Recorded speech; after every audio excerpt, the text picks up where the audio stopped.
the songs that we've picked or the styles of songs that are on this album are slightly different to previous albums, aren't they?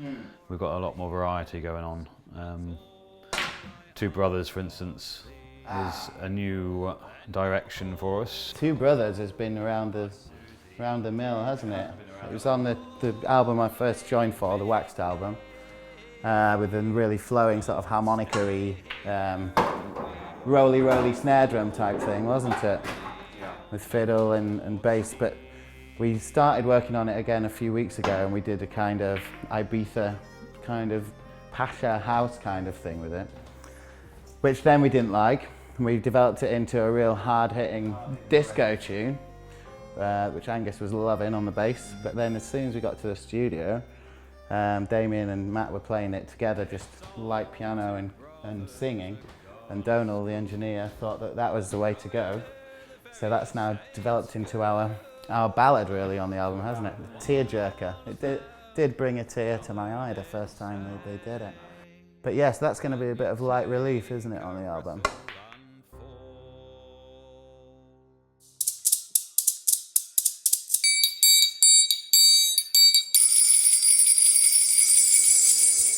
The title track of the album is Disco at the Tavern, and when I heard their kind of garage recording of it, it's about 9 minutes long, and it goes through these ridiculous styles of sort of, some of it sounds like progressive rock from the 60s and 70s, and some of it is disco, and some of it is funk, and the first time I listened to it, I just thought, we just can't do this. This is what is this all about? But of course, it's the title track of the record, so we're definitely going to do it. So for me, coming up here, I was thinking, I don't know how we're going to approach doing a 10-minute track with all these changes, glue it together. But working on the track and working with the core band, which we've been working with Matt, the keyboard player, Ben, the drummer, and a couple of bass players, Angus and Tim, and we just kind of rehearsed it over and over for kind of a whole morning and a bit of an afternoon. And as they got tighter and we sort of worked on little bits, you just heard all these sections kind of gel and come together. And it's I would say it's sort of bordering on some genius Bohemian Rhapsody kind of tracks. It just goes from one section to another section, and it's so exciting. So for me, that's a kind of a standout track. So I was expecting it to be something where I was going to go, well, we've done that for a bit of a laugh, but I don't imagine anyone's going to listen to it. So watch that one, please. 1, 2, 3, 4!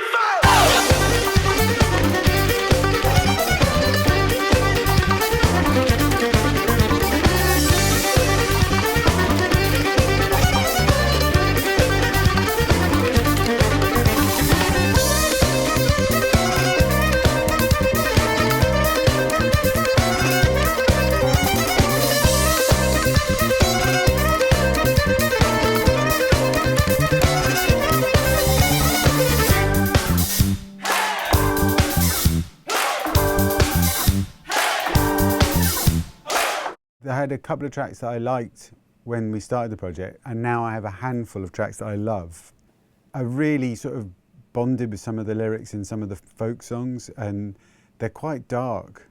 You know, it's quite heavy stuff, some of it, and I love the juxtaposition of Damien singing like pretty deep lyrics and these funk grooves and reggae stuff that we've helped put together with the music.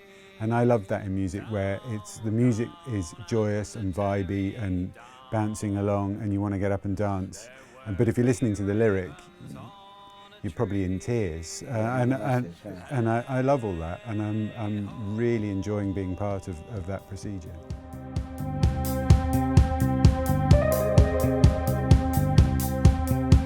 There were 3 ravens on a tree, down, down in the dairy down.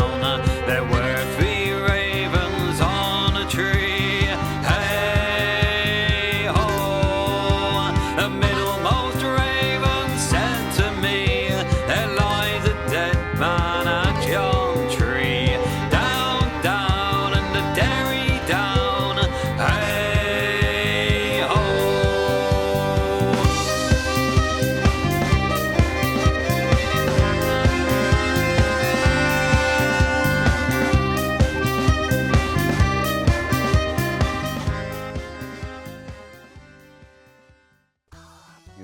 journey. It's fantastic. It's not turned out, I don't think, as the guys expected. I'm not sure what they expected actually, but it's turned out a lot better than I was thinking we could do. So I'm extremely pleased. It's we've put them in a different space, but they've reacted really well to it, and the music's really strong, and the eclectic collection of styles is fantastic because it just gels. I'm not really sure how we did it actually.